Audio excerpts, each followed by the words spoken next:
Do Evangelho segundo Lucas. Fabinho queria agradecer a oração da igreja. Já está restaurado, né? Ele passou aí momentos difíceis na semana passada, mas Deus o levantou. Em nome de Jesus. Obrigado, Senhor. Lucas 22, versículos de número 47.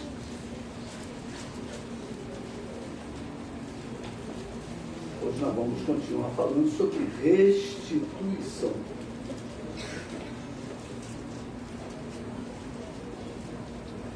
É a sexta mensagem sobre restituição de Deus. E Deus hoje vai restituir sonhos. Você tem sonhado? Esses sonhos parece que estão se perdendo. Deus hoje vai fazer coisas grandiosas nas nossas vidas, na vida da igreja, em nome de Jesus. Versículo 47, Lucas 22, diz: falava ele ainda, quando chegou uma multidão, e um dos 12, chamado Judas, que vinha à frente deles, aproximou-se de Jesus para o beijar. Jesus, porém, lhe disse: Judas, com um beijo traz o filho do homem? Os que estavam ao redor dele, vendo o que ia suceder, perguntaram: Senhor, feriremos a espada? Um deles feriu o servo do sumo sacerdote e cortou-lhe a orelha direita. Mas Jesus acudiu, dizendo: deixai, basta. E tocando-lhe a orelha, o curou. Amém, queridos? Você pode ler o finalzinho desse versículo: e tocando-lhe a orelha, o curou. Aleluia. É um mistério muito grande nessa orelha aí, tá? Nós vamos falar dessa orelha aí. Hoje o culto vai ser falado de orelha. É o culto da orelha. Então, hoje eu quero falar algo muito importante para a nossa fé. Às vezes a gente lê um texto e não consegue compreender, mas quando nós vamos estudando o assunto, nós vamos compreendendo, né, a respeito desses detalhes que a Bíblia declara na sua palavra. E hoje eu quero falar com respeito à restituição de sonhos, restituição de projetos. Você sabia que Jesus tem esse poder? Aqui estava Jesus e os demais apóstolos, com exceção de Judas Iscariotes. Você sabe quem eram os 12 escolhidos por Jesus? Essa informação está lá em Lucas, capítulo 6. Talvez se eu sair aqui perguntando, poucos sabem de cor o nome dos 12 apóstolos. Mas aqui no capítulo 6, versículo 12 diz: naqueles dias retirou-se para o monte, a fim de orar, e passou a noite orando a Deus. E quando amanheceu, chamou a si os seus discípulos, e escolheu 12 dentre eles, os quais deu também o nome de apóstolos. Simão, a quem acrescentou o nome de Pedro, e André seu irmão, Tiago e João, Filipe, Bartolomeu, Mateus e Tomé, Tiago, filho de Alfeu, Simão, chamado Zelote, Judas, filho de Tiago, e Judas Iscariote, que se tornou traidor. Muitos de nós sabemos falar todo o time do Flamengo, oh Jesus. Nome e até sobrenome. Eu estou falando sério, irmãos. Estou falando para a igreja, tá? Diego Alves. Quem é? Todos nós sabemos.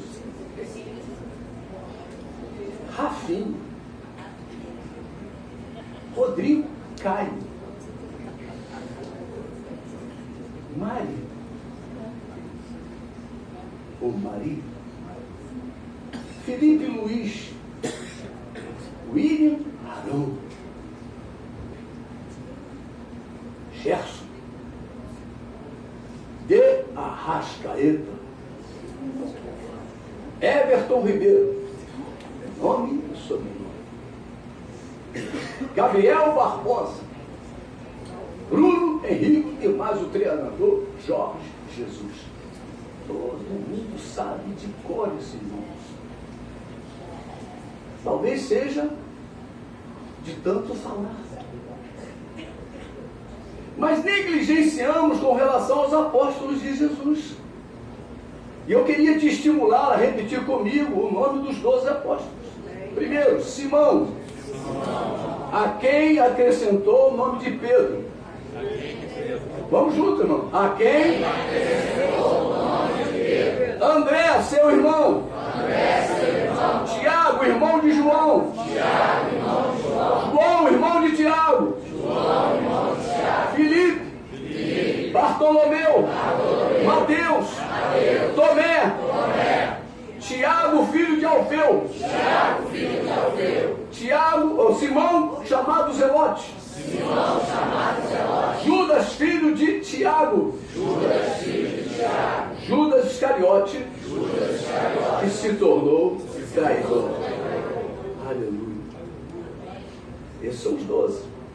É o time de Jesus. O treinador, Jesus. O Filho de Deus. O Filho do Deus vivo. Aleluia.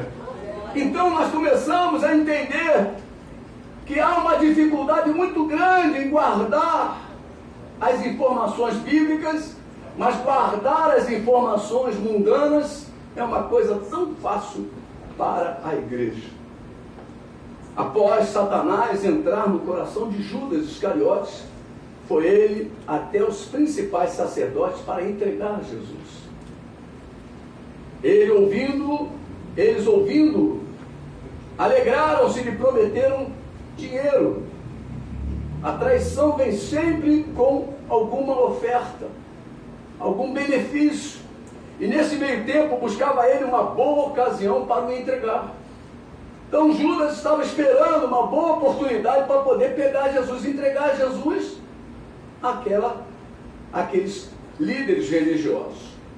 E amados, a ocasião surgiu e está descrita em Lucas 22, desses versículos que nós lemos no início, né?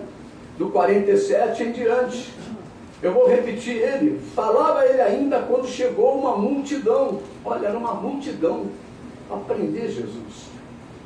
E um dos 12, o chamado Judas, que vinha à frente deles, aproximou-se de Jesus para o beijar. Jesus, porém, lhe disse: Judas, com um beijo traz o Filho do Homem? Os que estavam ao redor dele, vendo o que ia suceder, perguntaram: Senhor, feriremos a espada? Um deles feriu o servo do sumo sacerdote e cortou-lhe a orelha direita. Mas Jesus acudiu, dizendo: Deixai, basta. Tocando-lhe a orelha, o curou.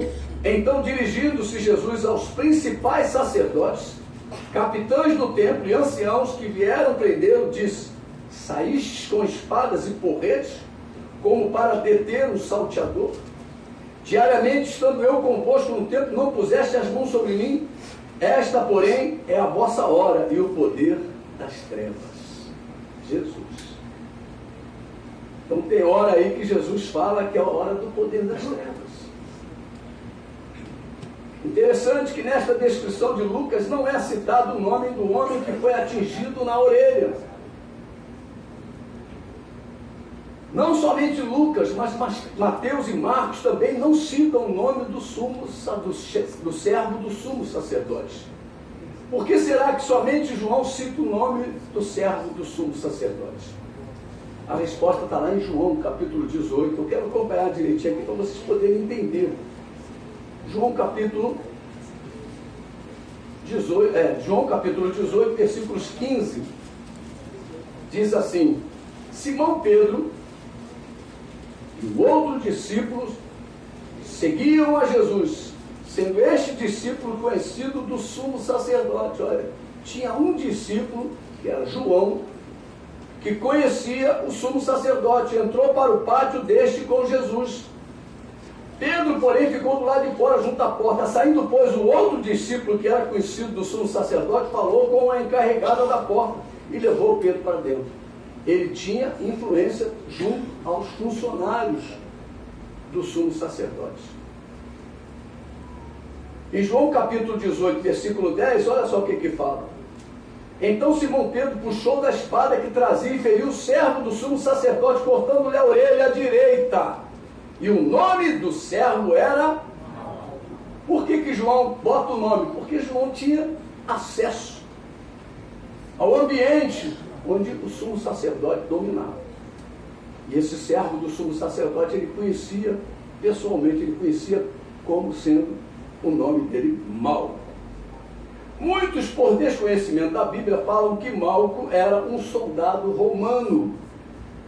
Mas lembre-se sempre disso, Malco era da linhagem de Arão. Malco nasceu para ser um sacerdote. Malco estava sendo treinado para o sacerdócio levítico. E por isso ele era servo, se encontrava a serviço do sumo sacerdote. Os sacerdotes eram treinados antes de exercerem o sacerdócio. E nós temos falado muito sobre os reis, sobre os sacerdotes e também sobre os profetas. Existia uma escola de profetas, olha, irmãos, também existia uma escola de sacerdotes. Nós estamos na escola de Deus, nós somos reinos e sacerdotes. Então nós somos sacerdotes, precisamos ser treinados. Lá no Velho Testamento, o sacerdócio também era por herança familiar. Tinha que ser filho de Arão. Então, filho de Arão, a tribo de Levi, dentro da tribo de Levi, da família de Arão, vinham os sacerdotes. E eles tinham isso por direito. Eles tinham isso por direito. Os sacerdotes do Antigo Testamento iam fazer parte da tribo de Levi. E dentro da tribo de Levi, devia fazer parte da família de Arão. O sacerdócio do Antigo Testamento era conhecido como sacerdócio segundo a ordem de Arão, ou o sacerdócio levítico. Os sacerdotes eram treinados. Eles o eram por nascimento, direito adquirido, mas necessitavam serem adestrados, né? Então nós, como filhos de Deus, precisamos ser adestrados, precisamos ser treinados, discipulados. O seu ofício se iniciava aos 30 anos, e até os 30 anos os descendentes de Arão eram treinados para o sacerdócio. Então ele já começava sendo treinado desde pequeno, para com 30 anos assumir o cargo de sacerdote. Conosco acontece o mesmo, igreja. Somos sacerdotes e precisamos de treinamento. Você pode falar para o teu irmão: Deus nos constituiu sacerdotes e espera que sejamos discipulados. Aleluia. Apocalipse capítulo 5. Apocalipse capítulo 5.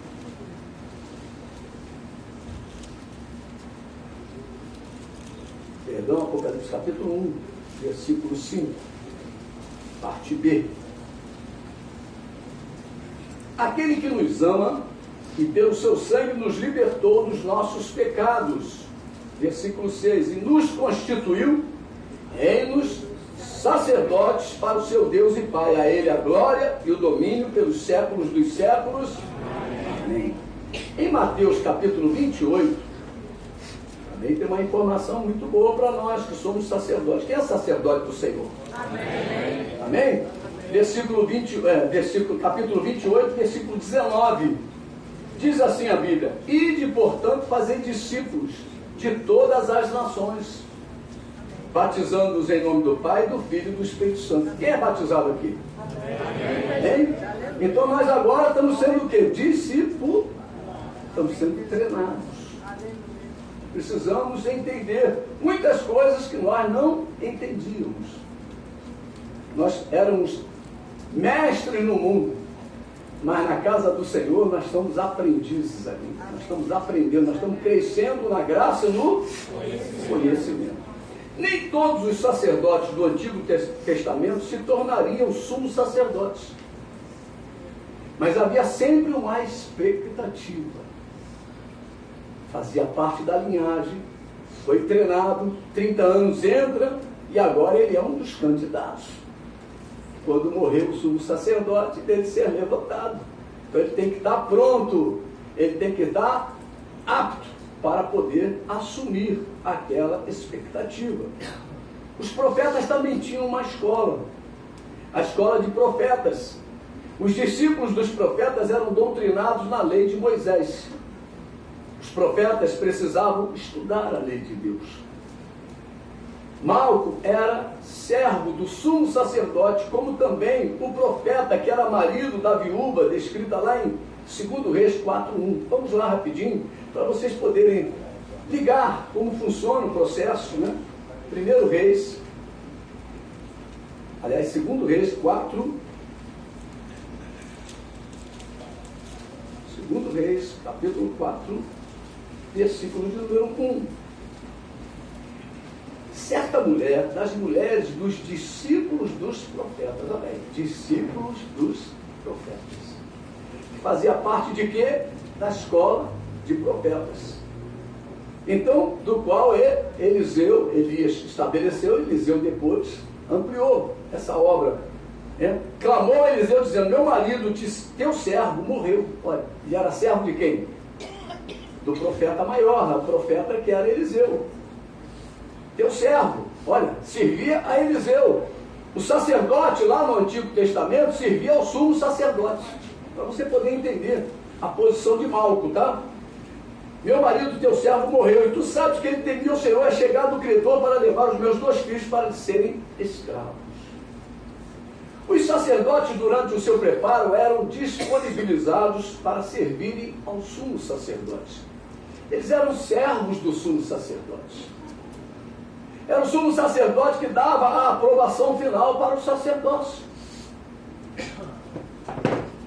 Meu irmão, nós estamos vivendo os dias que antecedem a volta de Jesus. E o que Deus fala? Que nós estejamos preparados para o arrebatamento. Então o sumo sacerdote Jesus virá o quê? Buscar os aprovados. Da mesma forma, o sumo sacerdote também doutrinava, discipulava, orientava aqueles que estavam sendo conduzidos a um dia se tornarem sacerdotes do sumo sacerdote, ou sacerdote do Senhor. Hoje nós somos servos do sumo sacerdote Jesus. Quem é servo do sumo sacerdote Jesus? Fala para o teu irmão aí, você é servo, né? Aleluia! Nós somos servos, igreja. Nós também precisamos ser aprovados pelo nosso sumo sacerdote Jesus. Precisamos estar com a nossa vida aprovada.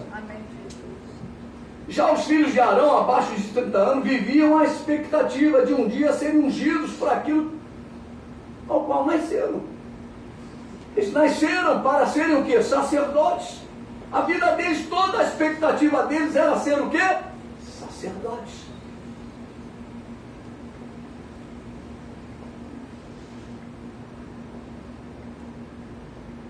Seriam ungidos para aquilo que nasceram. Malco estava vivendo esta expectativa. Malco servia o sumo sacerdote. E ele estava num processo. Ele estava ali porque o sumo sacerdote mandou, ordenou.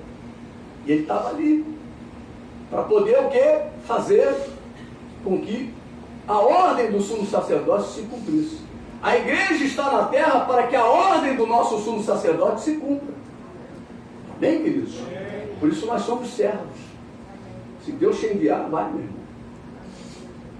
Vai, porque aquele que envia é aquele que supre. Louvado seja o nome de Jesus. Nem todos os que completam o seminário se tornam pastores ou pregadores.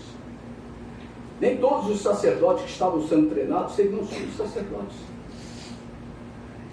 Malco sonhava um dia exercer o sacerdócio. Foi para isso que ele nasceu. Ele nasceu para oficiar diante de Deus, lá no tabernáculo. Ele sonhava com a sua consagração. Você imagina os sonhos daquele homem? Ele sonhava com as roupas dos sacerdotes. Ele sonhava com a unção poderosa sendo derramada sobre a sua vida. E da mesma sorte somos nós, precisamos sonhar em Deus. Você tem sonhado? Você tem tido sonhos? Pensa nisso, igreja. E são sonhos de Deus. Malco se encontrava naquela empreitada para prender Jesus, porque estava debaixo da ordem do sumo sacerdote. Lembre-se de que ele era servo do sumo sacerdote. No momento da consagração de um sumo sacerdote e de sacerdotes, acontecia o seguinte: colocavam as mãos sobre a cabeça do carneiro que seria imolado. Traziam um carneiro, a mão era colocada sobre aquele carneiro. O carneiro era imolado, morto. O sangue do carneiro era derramado sobre a ponta da orelha direita do sumo sacerdote. E da mesma forma sobre a ponta da orelha direita do sacerdote. Colocavam também o sangue sobre o polegar da mão direita e sobre o polegar do pé direito.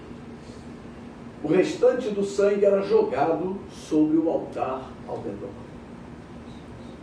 Malco sonhava com este momento. Estava sendo preparado para este momento. Êxodo capítulo 29. Êxodo 29.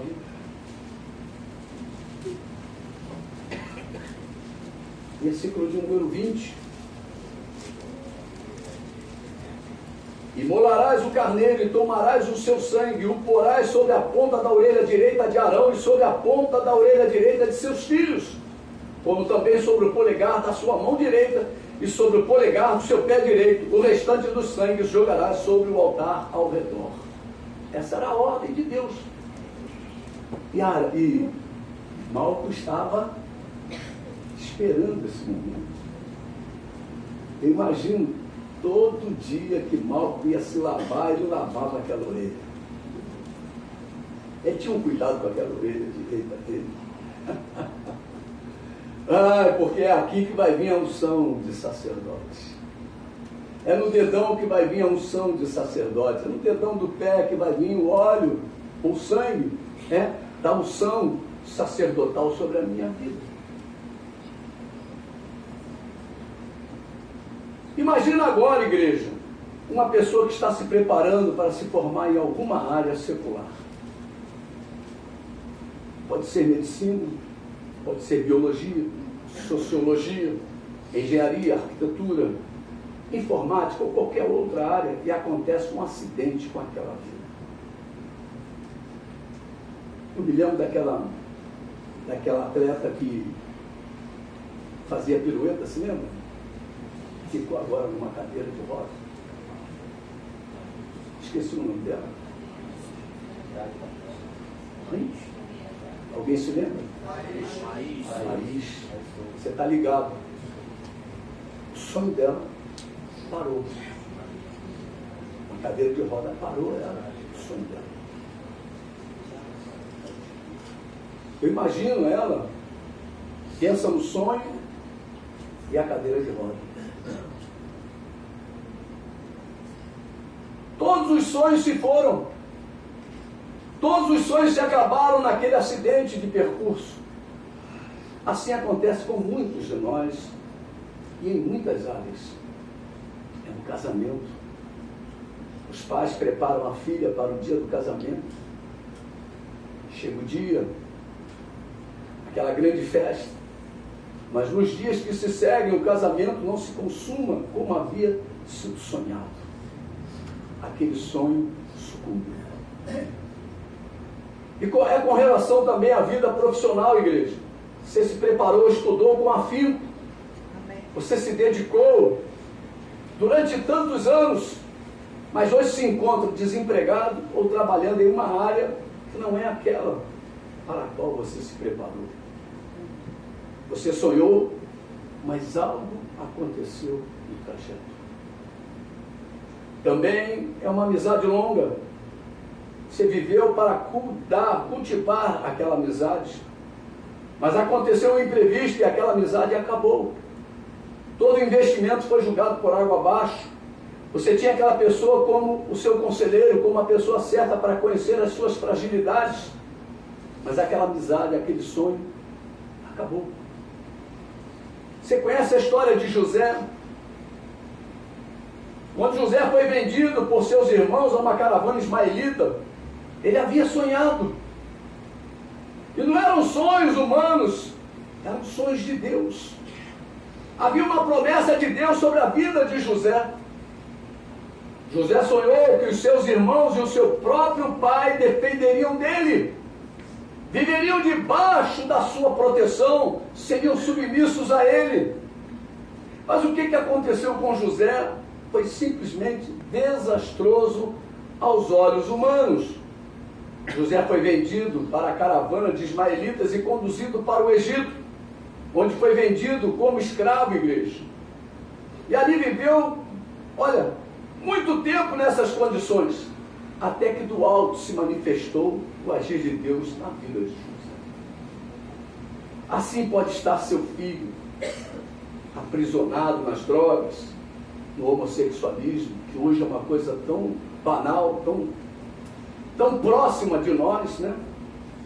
No vício da bebida, talvez o pior vício que tem, porque é social. As pessoas bebem e não se dão conta de que são viciadas. Na prostituição, e até servindo aos demônios em uma seita ou uma religião falsa. O teu sonho para com ele se perdeu. Mas eu quero dizer para você que se encontra neste lugar, nesta noite aqui, Deus já preparou o melhor para nós. Deus preparou o melhor para você e para mim. E Deus é poderoso para fazer cumprir na sua vida as suas promessas. Deus é poderoso para restituir todos os seus sonhos. Salmo 37 fala isso. Salmo 37.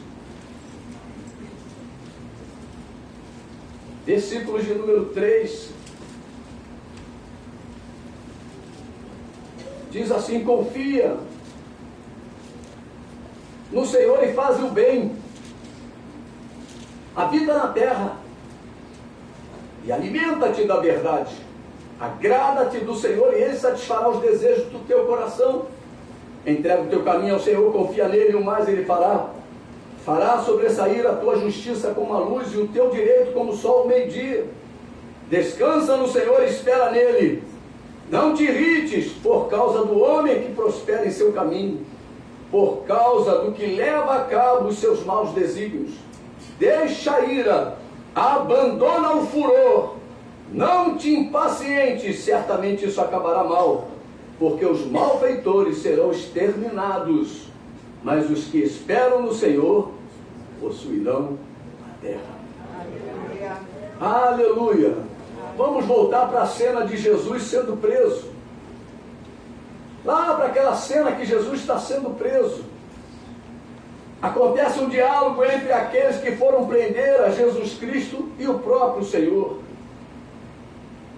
Lá em Lucas 22, vamos voltar lá em Lucas 22.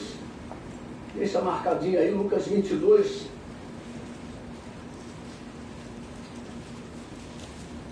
Versículo 49. Aqueles que se encontravam com Jesus Cristo e os seus apóstolos perguntaram: Senhor, feriremos a espada? E o versículo 49 diz: os que estavam ao redor dele, vendo que ia suceder, perguntaram: Senhor, feriremos a espada? Tem momentos da nossa vida que uma situação acontece que a vontade que dá é de usar as armas carnais. Usar as armas carnais. Mas a palavra de Deus diz que as armas da nossa milícia não são carnais, mas poderosas em Deus, para destruir fortalezas. Meu irmão, eu não sei o que tem se levantado contra a tua vida, mas há armas de Deus para destruir essas fortalezas, esses sofismas e tudo aquilo que se levante contra o conhecimento de Deus. Pedro, por ser o mais impetuoso do que os outros, sabe o que é esse impetuoso? Mais carnal. Pedro não estava convertido.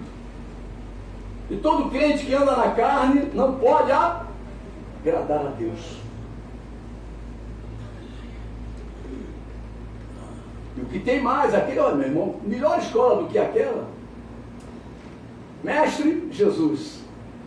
3 anos e meio caminhando com ele, operando maravilhas, vendo os milagres, participando dos milagres. Deixa eu andar pelas águas, Senhor, se é tu mesmo. Quando eu descer do barco e pisar nessa água aí que eu também não quero ir, eu quero ir, eu quero ir. Jesus fala, vem, ele, opa, estou nessa. Começa a afundar. Um homem natural que andou sobre as águas foi só Pedro. Só Pedro. E é esse homem que é o carnal. Esse homem que anda o quê? Querendo resolver o problema pela sua própria força. Você pode dizer comigo assim, eu tenho um Deus forte. E poderoso. Aleluia. Aleluia. Pedro, por ser mais impetuoso do que os outros, desembainhou a sua espada e desferiu um golpe certeiro no servo do sumo sacerdote chamado Malco. E o acertou exatamente na orelha direita. Malco. O Malco, quando caiu, ele deve ter pensado, logo na orelha direita. A orelha que eu tenho preparado. Olha bem, olha a luta que começou a entrar na cabeça daquele homem. Aquele homem só olhava para a orelha. Ele caído ali, sangrando, que devia sangrar. Pô, a orelha cortada não deve ser boa não, meu irmão. Já está sangrando muito, que devia ser uma sangueira só. Mas a preocupação dele era só a orelha. A orelha que recebia unção. O sonho dele acabou. Não serei mais sacerdote. Como é que ele vai botar sangue na minha orelha se não tem orelha? Pensa nisso, igreja. Como o sumo sacerdote vai pegar o óleo, o sangue e passar na minha orelha direita se eu perder a orelha? Porque a Bíblia relata em qual orelha se deu o golpe. Por quê? Seria uma informação qualquer? Não, absolutamente não. Deus relata em qual orelha foi porque um grande mistério se encontra nessa passagem. E era a orelha da unção. A maior dor de Malco não era o ferimento. A maior dor de Malco era o sonho que havia se perdido. Muitas vezes nós estamos aí passando uma luta tremenda financeira, mas isso passa. Mas quando a luta é no casamento, quando a luta é na saúde, quando a luta é, meu irmão, tem lutas que você trabalha e consegue, mas tem lutas que só Deus vai poder resolver.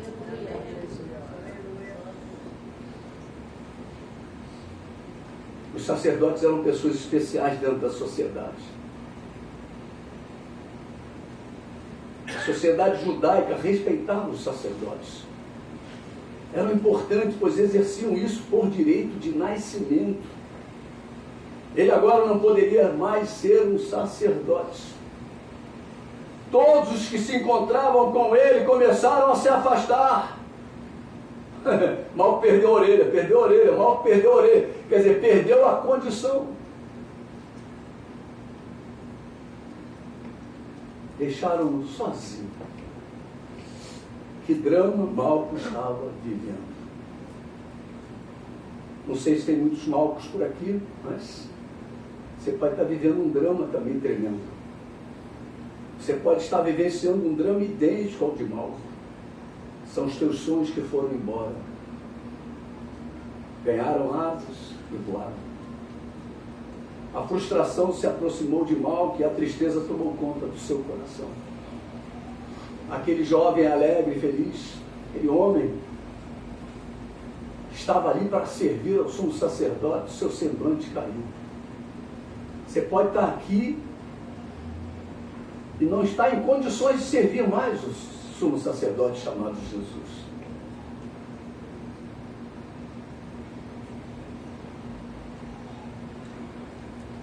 Mas diante de Malco se encontrava Jesus Cristo, aquele que tem todo o poder. Aleluia. Aleluia, por isso, igreja. Malco olha para aquela orelha à direita e começa a pensar. Por que não foi à esquerda?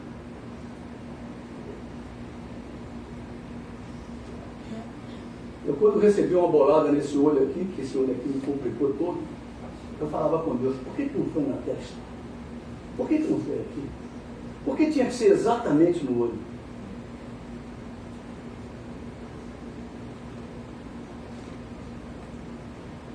Por quê? Meu Deus, por que essa espada pegou exatamente na minha orelha? Porque logo eu, que não pegou um outro que estava ali? Por quê? Por quê? Por quê? Você talvez esteja vivendo um drama parecido ou idêntico ao de Malco. Mas da mesma forma que diante de Malco se encontrava Jesus, hoje aqui se encontra o Espírito de Jesus, o Espírito do Senhor. E aleluia por isso. Você pode levantar suas mãos e começar a glorificar a Deus por ter enviado Jesus para restaurar os nossos sonhos. Oh, aleluia! Vamos ler o versículo 21 ou 51, por favor. Mas Jesus acudiu, oh, aleluia, que beleza, hein? Dizendo, deixai, basta. Está falando com quem? Com Pedro. Porque sabe como é que é? Um mau exemplo arrasta outros, né? Pedro pega a espada, já dá uma espadada no mal, daqui a pouquinho estão os outros discípulos também fazendo a mesma coisa. Jesus cortou logo o mal. Os maus exemplos têm que ser cortados. Não podem prosperar na obra do Senhor. E aqui ele diz, olha, basta. Interessante. E ele diz, e tocando-lhe a orelha, o curou. Oh, aleluia. Eu imagino o mal que estava ali assim, olhando para a orelha. Daqui a pouquinho. Ele levanta os olhos, quem é que ele vê na frente? Jesus. O restaurador de sonhos.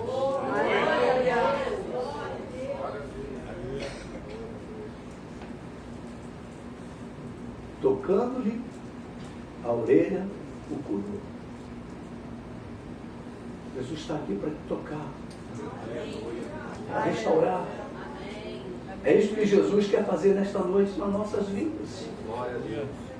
Jesus quer restaurar os teus sonhos. Ele se encontra aqui diante de cada um de nós para operar o grande milagre da restituição. O restituidor de sonhos está aqui hoje. Hoje é a noite do nosso milagre. Você crê em milagres? Vou pedir para o louvor vir. E eu quero dizer para você que tem milagre nesta noite para mim e para você. Aleluia. Aleluia. Louvado seja o nome de Jesus.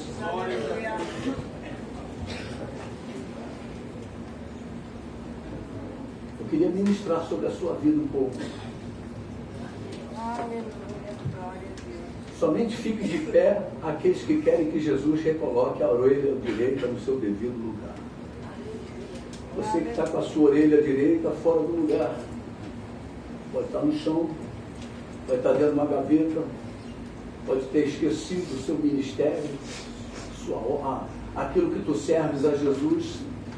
Você pode ter tirado a orelha, falou, Jesus, eu não preciso mais, eu não vou fazer mais nada, minha orelha está aqui. Mas hoje Jesus quer colocar a orelha no lugar dos seus sacerdotes. Só fique de pé aqueles que querem que Jesus recoloque a orelha direita no seu devido lugar. Eu creio que Malco estava caído, olhando diretamente para a sua orelha, que havia sido decepada por aquele golpe. Eu não sei qual foi o golpe que te tirou da obra, que te tirou do serviço. Eu não sei.